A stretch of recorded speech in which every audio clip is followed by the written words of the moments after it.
Hello, everybody, and good to see you. And welcome to Hope TV. I'm E. Dewey Smith, and my wife Andrea. We're here today to welcome everybody. So excited to have you tune in today to Marriage Matters. It's amazing. We've been doing this since March of 2020, and some of you have been a part with us. You've been a family, part of our family since March of 2020. And we want to thank you for riding with us, man. It's been 14 months. Can you believe that? A long time. Listen, this is crazy. We coming up on that and 14-month anniversary in a few days. And we also, while I'm on this, we want to welcome and wish all the mothers out there happy Mother's Day. God bless you. Hope you all had a great time for Mother's Day, and hope you're still walking and being blessed. We're excited. And those who tune in from Apple TV and Roku and Twitch and Amazon and YouTube and Facebook and IG Live and the edewsmith.org website, HOHATL.org website, Hope HTV now have you tune in. We're thankful that you tune in. And if you're watching through a platform that will allow you to subscribe or to like or to comment or to share, won't you do that? That's so helpful to us. Every time you subscribe, you can get notifications as to when new content is uploaded. And we upload content all day long. You like, your comments help us with our algorithms and our social media engagements. Then, of course, last but not least, your shares help us to get the word out, because this show has been viewed by everybody, not just married couples. Your mom watches this show. Yeah. What does that mean? It's just funny to me. Her mother, hey mother, her mother watches this, and she's 86, and it's just wow. So it's not just for married people, single, Want to be married? if it's complicated situationship, you just want some hope, some good conversation. This is an original show, and we hope that you share this link with somebody else and be inspired and be encouraged by it. We had some great conversation last week. Great couples shared with us last week that we love and respect and appreciate. And we didn't get an opportunity to finish everything, and so we invite them back for part two. And so we'll welcome back Larry and Alicia McDonald, Jake and Alicia McDonald. Welcome back, fam. How y'all doing? All right. Hey. Hello. Good to see y'all. To all the single ladies who are watching, and there's a guy on your job that you find attractive or maybe intrigued by, don't be so shy. Go find watch last week if you missed it. Get an old lady on the job and ask her to help you shoot your shot. Amen. You can do it. Ain't nothing wrong with that. You can be waiting, keep waiting on your Boaz. You're going to be by your own. But I'm not okay, but I'm just serious. But sometimes get somebody to help you. All right. Because Boaz ain't coming. All right. But anyway, with that being said, we had a great conversation last week about just powerful. And I hope everybody watch it. If you didn't go back and catch part one last week of the conversation, I'm telling you, it's gonna bless you. But we closed out talking about the powerful experiences about when parents have to release their kids and let them make their own decisions. And that was a great question that Andrea asked last week. And both Alicia and Jake had their own stories about how their parents had to release them to make decisions as a teenager, and even about getting married. I think it was a great question last week too. And Jake, we know. I want to ask this because I think it's interesting. Because sometimes as you get older, the roles shift, and what happens is children go from following the direction of their parents to, as we get older, children having to kind of take over and almost become the parents. The roles get reversed. Andre's figuring it out now, and because I had to figure it out with my mom as well. And 11 months ago, your father passed, and that a lot of people are going through that. So how y'all? How first of all, how are you processing that? Being up here and him being away, and because a lot of people are dealing with grief now. And then Andre's going to ask you something about that too, Alicia, about supporting him as he's going through that. So how you doing, Jake? How you been navigating through that, having to kind of say, see you later to your dad? How have you been processing that? It took a while, to be honest with you. It was kind of tough because it kind of came out of nowhere. Wow. When we got the call, it was unexpected because him and my aunt are they're pretty private with their medical stuff. You don't really know nothing's wrong. You can see like they came up for a weekend, and normally he would sit outside and we talk and just outside all day. Last time he came up here, he was only sat out there for 45 minutes, and he was like, "Oh, I'm tired. I'm gonna go and call it a day." And came and went on in the house, and he had lost a lot of weight. But you see it, but you want to say, "Oh, nah, that's just he liked to walk and he just exercising because he went through those stages where he would do a lot of walking and exercise and try to stay fit." And then we got that call, and he said that it wasn't good. So we went down. It was rough. It was rough for a while. Yeah, I remember when we were going through that with his mom, and how as a wife and as a helpmeet, you feel the pain, you feel his pain, but you love that person too. So you're grieving too, but you also have to be there for them. So I mean, Alicia, how was it? How is it for you, like, to support him? Like, just, I mean, as a lesson to wives, sometimes you have to put what you feel on the back burner so you can be there, for your spouse. How, I mean, what's your advice on that, or how did you deal with that? Well, so when we got the call, I was the one that got the call. But get this, I was actually on Flat Shoals Parkway, and earlier that day, and somebody hit me, and I totaled out my car, kids in the car, but everybody was okay, but totaled out my vehicle this particular day. So as Jen is taking us back to the house, and the record came and got the car to take it and everything, I get that call. And he's working, so they're telling me that they want me to be the one to tell him what is going on. So when I did get back to the house, I called, and he kind of already knew, and he kind of finished my sentence for me. But I want to say that is when I've seen the most emotion from him from this. And so it kind of knocked me off my socks for a minute. Like, I was off balance for a minute myself because I'm not used to him, Right. Yeah, I'm not used to that at all. Okay, no. So I did have to kind of flip off my feelings for a second so that I could see if he was all right. And I remember just constantly just asking him, "Are you okay? What do you need? What do you want to do?" And I told him, we're in a pandemic, but whatever we got to do, that's what we're gonna do. So you just tell me what you want us to do. And what is so, I know it's the Lord, but he was still taking care of us even then, the Lord and King Davis, because one of the things that he gifted him in his passing was a car. So when my car, that day when we found out that he had passed, my car is totaled out. So we got to wait for the insurance to do this. We got to wait for this to do that. But meantime, I'm going left.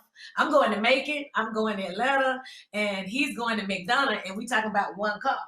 So I think King Davis was still taking care of us even then, because he was able to drive that car, and I was able to drive his car until we got another new vehicle. So, but back to the pain part, like I said, I've never had to witness him. He's had relatives to pass, and I'm not saying that he didn't feel anything, but I think this one was heavier than anything that I think you really ever experienced. And it ran deep for all of us, because here's a man that taught my husband how to be a man. So, and he treated me just like I was his daughter. I want y'all to understand, even though technically he was his nephew, he was his son, and I was his daughter. And he made it plain and he made it clear all the way to the very end. And Jake is considered one of his children, just like the ones that have his blood. So, you know, I just think that I just had to be there for whenever he wanted to talk about it. When he didn't want to talk about it, he said he didn't want to talk about it, and I left him alone. Okay, I didn't press him, but I just let him know that whatever you need, I'm here. And when the time came, he was comfortable with coming to me and talking to me about it. So, but we're still in agreement. That's so good. Yeah. That is so good to hear both your stories, Yeah. because I mean, and here's what's tough now, because people are having to do this and you can't be there. You know what I mean? It's like, you know, we talk about parents getting older and them getting sick. Andre's mother just had hip replacement. Well, you know, you can't go to the hospital. Only one person can be in the hospital. You know what I mean? A day. And nurses don't talk to one person. You know, Pastor Wallace Hearing died. You know, We couldn't. can't. You know, this man been in my life all my life. Can't go say goodbye to him. You know, saying by FaceTime. So having to figure out how to do this, how to maneuver through this, a lot of people having to figure it out. And to hear your story, I think has been helpful. These movements like COVID, BLM, how do you think it's affected the Black dollar? It's affected the Black dollar, especially with COVID-19, where so many people have lost their jobs.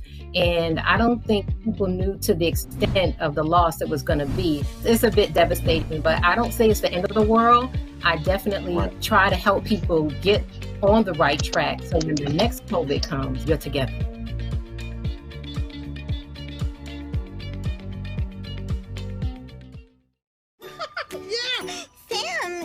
Oh, hey, Julia. Are you ready to play band with us? I'm going to play my clarinet. And Elmo's gonna play his drum. Drum loud. Oh, well, you know what to do, Julia. Julia knows. Mm-hmm. With Julia's autism, loud sounds can be too much. But she still loves to make music.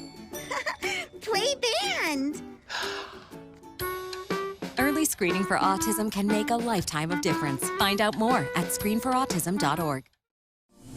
I have went through the trenches to understanding of dancing with darkness, to realizing that I had to be broken to be a light. Outside of the titles, outside of the responsibilities, what I owe God is everything. And so I speak from a solid foundation of knowing that I'm not my past circumstances, I'm not my past situations, I'm not my trauma, but I am who He's called me to be.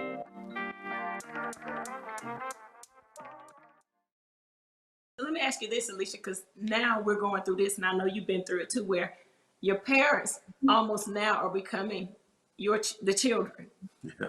So, you know, I have to fight with my mom. No, you need to do this. You got to take this. You got to do this.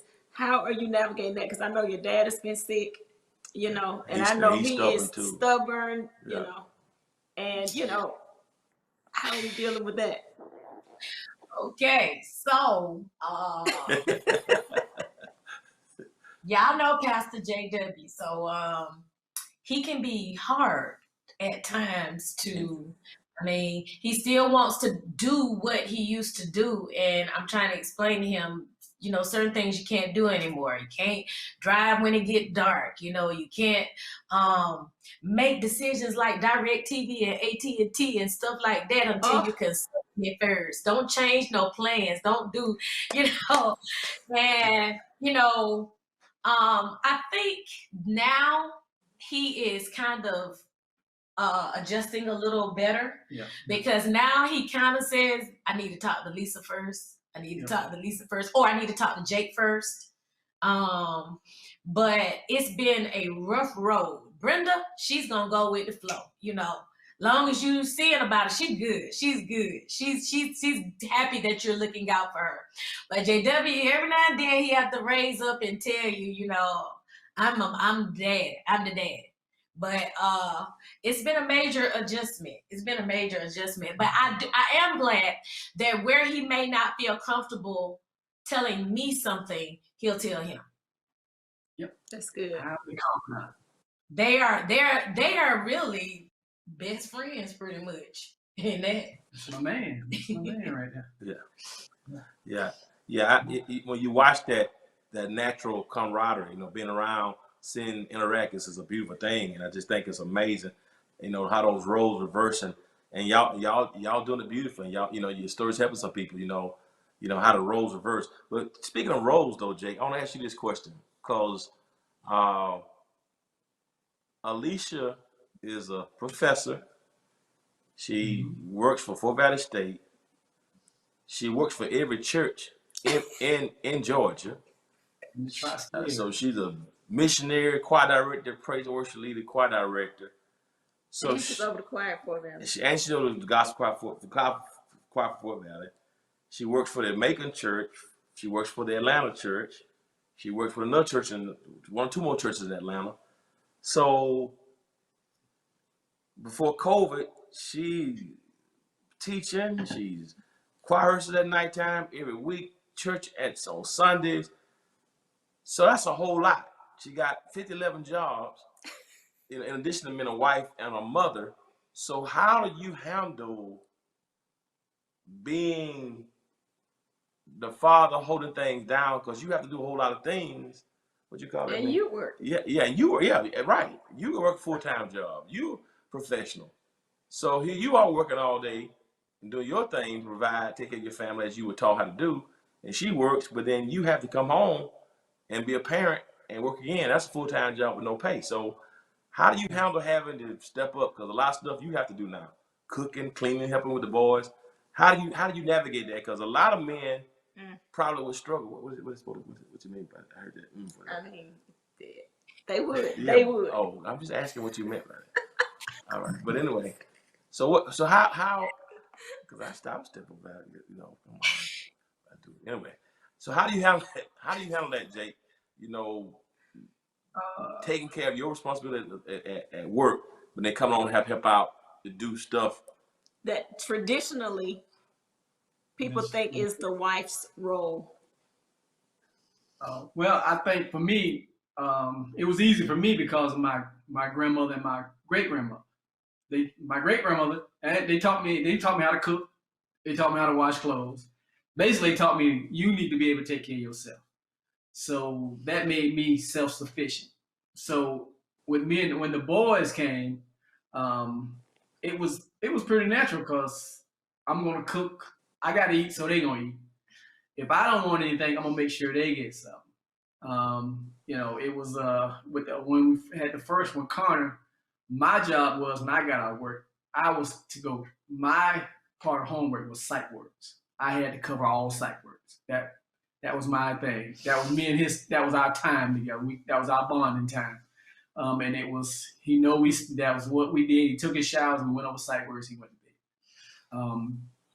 Caden is a little different. He's something else. He's somebody number two. He's too much like me. So you have to watch him. A lot like him. But he's active, very active. He's always into something. But it's pretty much the same thing. I basically just try to pick up where she left off. Try to set some kind of structure. You go, when I come home, we're going to eat at this time. I know it used to be 6 o'clock we eat. No matter what happened, at 6 o'clock we're going to sit down and eat. Like 7:30, you taking your shower. After shower, we're going to do psych work. You going to bed. 9 o'clock, it's done. COVID changed all of that. They really don't respect the bedtime now. They think they can stay up every night as long as they want to. So it's a fight, almost nightly. But as far as taking care of them, all she has to do is tell me her schedule, and I just have to make sure I'm in place. If I'm not, I'm gonna get a call or a text. So I try to, even the people, my employees know when that phone ring at 5 o'clock, they be scared to tell I'm still in the building because they know it's a problem. So I try to, if I gotta be somewhere, I tell them I gotta go. And I want her to be her best and be the best she can be at whatever she wants to do. I support whatever she want to do. I'm there for her. If I have to come home and if I take some time off from work, take care of the boys while she go do something, I don't have a problem with it. All I gotta do is just, you gotta get the time to plan. Wow. So let me ask you this, Jay, because I know, from where we live up in Henry County to Fort Valley, that's like hour and a half one way. One way. Yeah. 1 It's a hour good- one way, and a lot of times it's at night. Yeah. RTA. Yeah, country roads, back roads, dark. Yeah. How do you feel about that part of it? Because I know a lot of men just like, they just wouldn't want their wife to do it, wouldn't allow her to do it. How do you feel about that? She's a good driver. I don't worry about her driving. I know she can drive. The only thing I worry about at night on those back roads is deer or something running out or somebody else not paying attention. She usually calls